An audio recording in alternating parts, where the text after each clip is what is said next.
Fl-isem tal-Missier u tal-Iben u tal-Ispiritu Santu. Amen. Il-grazzja ta' Sidina Ġesu Kristu, l-imħabba ta' Alla u l-għaqda fl-Ispiritu Santu tkun magħkom il-koll.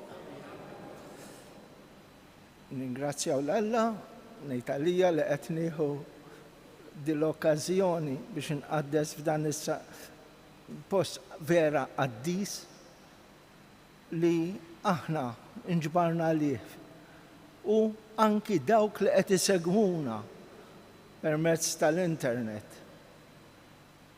Ejja aħna nirringrazzjaw l-Alla u nitolbu bl-għajnuna tiegħu naraw fiex nistgħu insiru aħjar kif ħanna fl-Evanġelu tal-lum. U issa nitolbu maħfra l-Alla mill-iżbalji kollha tagħna.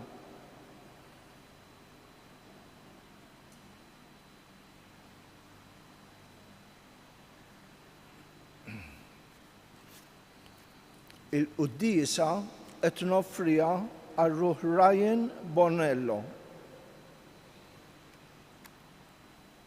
Mulej ħniena. Kristu ħniena. Mulej ħniena.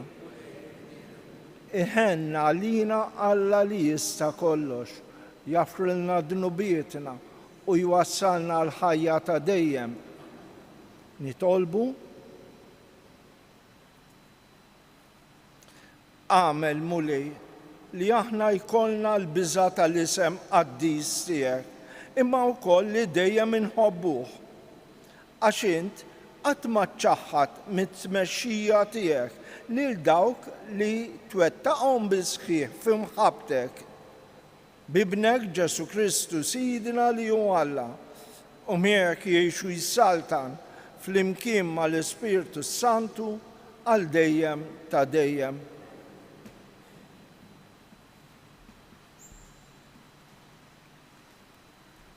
Għarem il-ktib tal-Ġenesi. F'dak iż-żmien il-mulej qal lill-Abram: qum u jitlaq minn artek, minn art welidek u minn dar missierek lejn l-art li jien nurik. U jien nagħmlek ġenż kbir, imbierkek u nkabbarlek ismek u int tkun barka. Jien imbierek lil min ibierkek u nisħet lil min jisħtek u jitbierku bik it-tribujiet kollha tal-art. U tela Abram kif kien qallu l-mulej u mar miegħu Lot. U Abram kellu 75 sena meta ħareġ minn Ħaran u ħamiegħu Abram il-Sara martu u Lot binħuh u l-ġid kollu li kienu għamlu u n-nies li kienu kisbu f'Ħaran. U ħarġu biex imorru fl-art ta' Kanan u waslu f'art Kanan. U Abram qasam l-art sas-santwarju ta' Sikem, sal-balluta ta' Mori, u dak iż-żmien kien hemm il-Kananin fl-art. U l-mulej der lill-Abram u qallu: lil nislek qatt nagħti din l-art. U hemm benartal lill-mulej li kien derlu. Minn hemm telaq lejn il-muntanja fuq in-naħa tal-vant ta' Betel u waqqaf l-arix tiegħu hemm. Betel fuq il-punent u Gaj fuq il-vant. U bena hemm martal lill-mulej u sejjaħ isem il-mulej. U Abram baqa' sejjer miexi lejn in-Neġeb. Il-kelma tal-mulej. Roddu ħajr lill-Alla. Ħin il-poplu lill-mulej għażel bwirtu. Ħin il-poplu lill-mulej għażel bwirtu. Ħin il-ġens lill-mulej u Alla tiegħu. Il-poplu li hu għażel bwirtu. Mill-loli ta' smewi ħares il-mulej u jara il-bnedmin kollha. Ħin il-poplu lill-mulej għażel bwirtu. Ara, għajnejn il-mulej fuq dawk li jibżgħu minnu, fuq dawk li jittamaw fit-tieba tiegħu biex jeħilsilhom mill-mewt ħajjithom u jaħjihom fi żmien il-ġuħ. Ħin il-poplu lill-mulej għażel bwirtu. Ruħna tixxenna għal-mulej u l-għajnuna u t-tarka tagħna ħatkun mulej it-tieba tiegħek fuqna kif fik it-tama tagħna. Ħini poplu lil Mulej għażel wiltu. Inqumu għall-kelma tal-Evanġelju. Alleluja, alleluja, alleluja. Il-kelma ta' Alla hi ħajja u qawwija, tarbel il-ħsibijiet u l-femiet tal-qalb.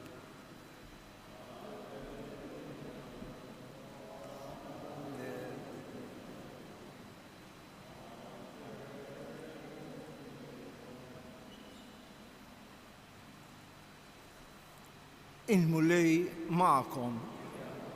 Qari mill-Evanġelju skont San Mattew.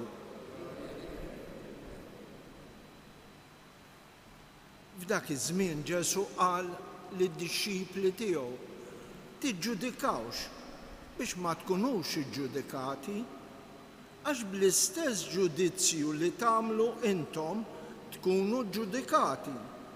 U bl-istess kejl li tkejlu intom jitkejjel lilkom. Xi trid tħares lejn it-tibna li hemm fajn ħuk, għax ma tarax it-travu li għandek f'għajnejk int? Jew kif tmur tgħid lil ħuk ħanneħħilek it-tibna li għandek f'għajnek, meta inti stess f'għajnek għandek travu? Jew ġbieħor, neħħi l-ewwel it-travu li għandek f'għajnejk int, ħalli mbagħad tara sewwa tneħħi t-tibna li għandek f'għajn ħuk. Il-kelma tal-Mulej. Ħsib qasir, għax kif ngħidu fil-missiena, mhux biss kif għallimna u kif ridna nagħmlu, u vera. Ara, kif nista' ngħid li jiena nitkaża għax dak għandu difett, għax dik għandha difett, meta ma narax tiegħi hekk qed jgħidilna Ġesu. Ejja naraw kif nirranġaw lilna nfusna ħalli iva mbagħad inkunu ta' eżempju tajjeb għall-oħrajn. U taf kemm it-tikkuraġġ din dalgħodu tlaqna kmieni ġejna minn Birkirkara u sieħbi qiegħed hawn jilgħab in-noli. Beda jimsaħ il-windscreen. Imma toqgħod tgħid, alla volja li xi ħaġa li tidher żgħira ma kienx hemm ħafna vera. Imma xorta meta jiġi fix-xemx itelfek. Aħna dak li ngħidulu żgħir, meta ħafna minnkom vera tagħmlu l-ħasin, tagħmilha hekk. Vera, invessa, mis, jekk ikun hemm id-difetti jidhru iżjed. Mela nitolbu x-xemx tagħna Kristu inaddafna. U awguri għal dan biex fuq l-eżempju ta' Omna Marija vera noġbu l-Mulej Ġesu. Ikun infaħħar Ġesu Kristu.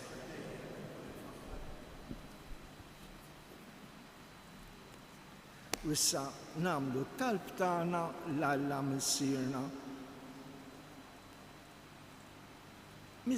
Alla missier fit-tiba kbira tiegħu issagrifika lill-ibnu il-waħdini għall-fidwa tagħna lkoll. ċerti li jisma' t-talb tagħna induru lejh bil-fiduċja u ngħidu flimkien: Mulej isma' it-talba tagħna. Għall-Papa, l-isfijiet u s-saċerdoti biex il-ħidma tagħhom tkun xhieda tal-konverżjoni sħiħa lejn Alla. Nitolbu. Għall-imħallfin u dawk li jaħdmu fil-qasam tal-ġustizzja biex jaqdu dejjem dmirrijietom bl-onestà u l-kuxjenza fil-waqt li jfittxu dejjem il-verità u r-rispett lejn il-bniedem. Nitolbu għal-ħabsin biex jindmu mill-ħażen tagħhom u jafdaw fil-ħniena kbira ta' Alla. Nitolbu mulej isma' t-talba tagħna.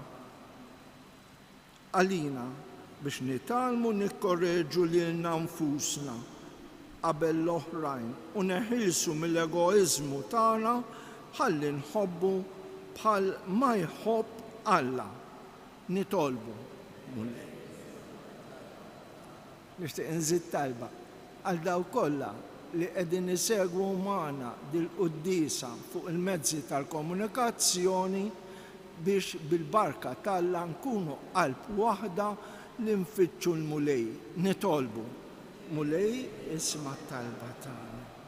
O Alla, missier it-tiba u l-ħniena, għatina qalb li tixbaħ lil tiegħek biex fil-Knisja u fid-dinja issaltan il-liġi tal-imħabba li tagħna ibnek Ġesu Kristu Sidna li miegħek jgħixu jissaltan għal dejjem ta' dejjem.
Nitolbu ħuti biex dan is-sagrifiċċju tiegħi u tagħkom ikun jogħġob l-Alla, il-Missier li jista' kollox.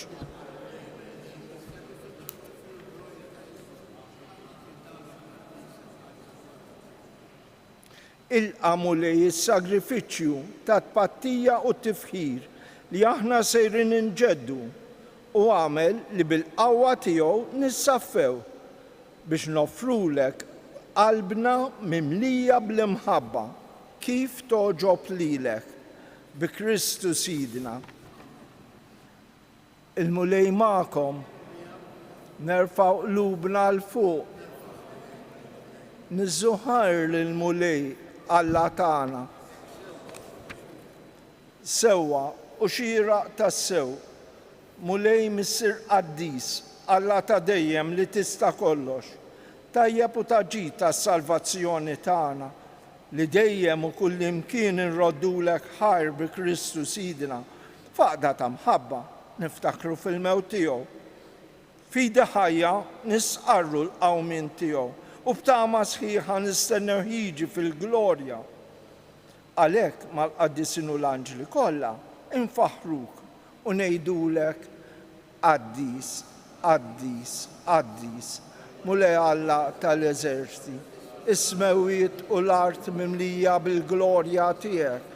Osanna fl-għoli tas-smewiet, imbirek minn ġej f'isem il-mulej. Osanna fl-għoli tas-smewiet.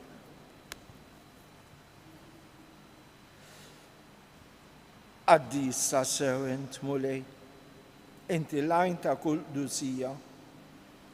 Qaddes għalhekk nitolbuk dawn l-offerti bil-barka tal-Ispirtu tiegħek biex isiru għalina l-ġisem u d-demm ta' Sidna Ġesu Kristu li meta kien se jingħata biex mir-rajħ ibati bħal ħobs. Rat il-ħajr qasam ta' lid-dixxipli tiegħu u qal ħudu u kulu l-koll minn dan għax dan huwa ġism li jingħata għalikom.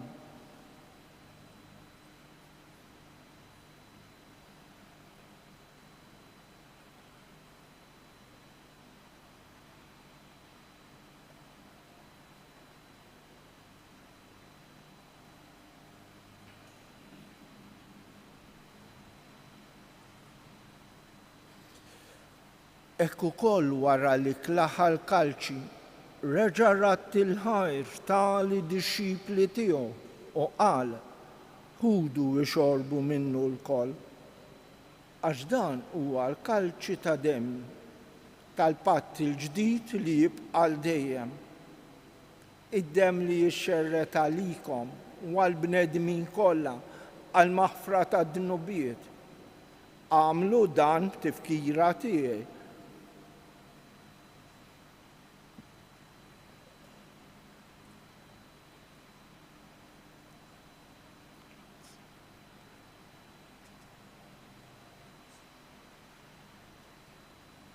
Dan hu il-misteru tal-fidi.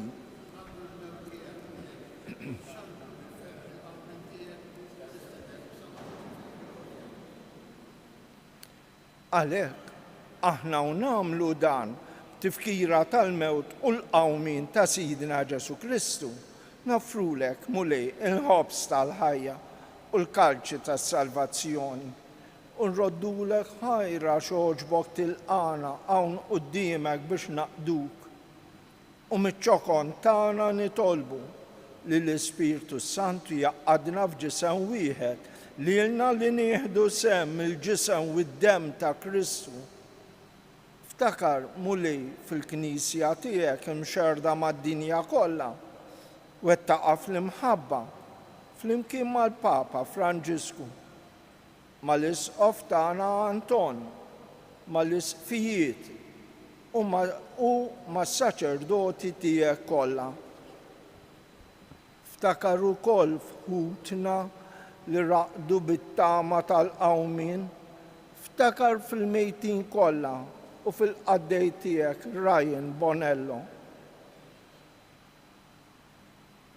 Daħħalhom quddiemek fid-dawl tas-sebħ tiegħek. Ħen għalina l-koll nitolbuk għati lilna wkoll il-wirt tal-ħajja ta' dejjem flimkien mal-Verġni Mqazza Omm Alla Marija, mar-raġel tagħha San Ġusepp, mal-qaddisin kollha li għexu fil-ħbiberija tiegħek sa mill-bidu tad-dinja. Għamel li magħhom infaħruk u nsebħuk b'Ġesu Kristu ibnek.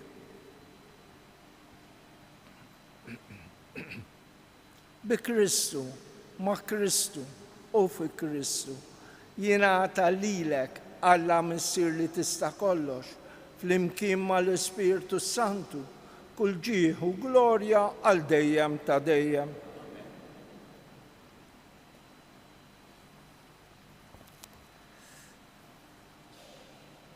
Ejjew nitolbu kif għallimna u rridna nagħmlu li bentalla għas-salvazzjoni tagħna.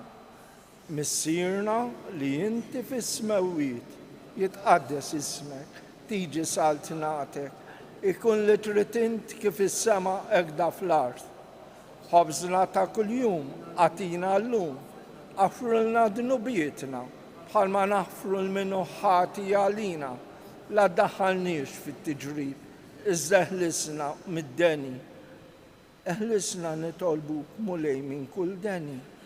Għatina fit-tiba u l-ħniena tiegħek il-paċi fi żmienna biex inkunu ħielsa dejjem mid-dnub u mħarsa minn kull inkwiet. Aħna nistennew u nittamaw il-jena u l-miġja tas-Salvatur tagħna, Ġesu Kristu.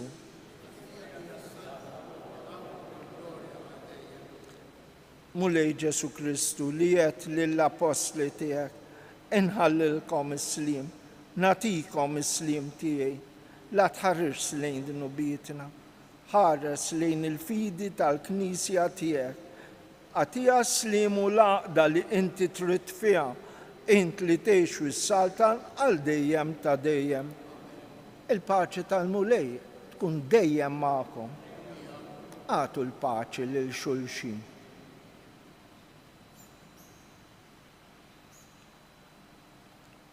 U issa nitolbu flimkien ħaruf talla li tneħħi d-dnubiet tad-dinja ħenna għalina. Ħaruf talla li tneħħi d-dnubiet tad-dinja ħenna lina, ħaruf talla li tneħħi d-nubiet tad-dinja, atina l-paċi.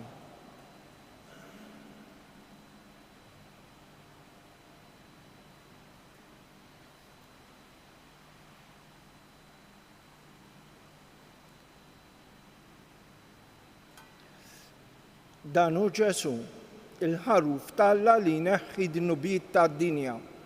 Ħenin dawk li huma mistiedna l-ikla tal-mulej. Mulej ma jisħoq li jixtieq.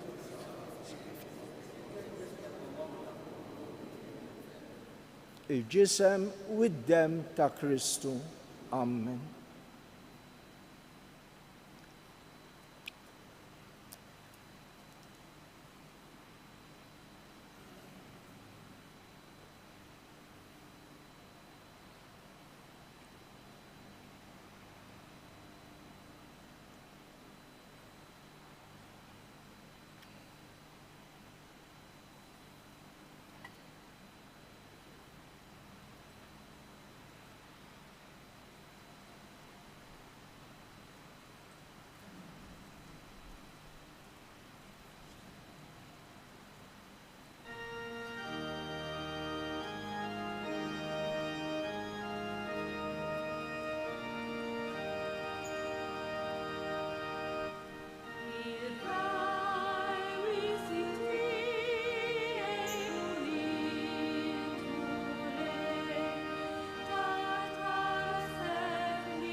jiena ir-rajt tajjeb u għannaċ tiegħi nagħti ħajti, jgħid il-mulej, glorja lill-Missier u lill-Liben u lill-Ispiritu Santu.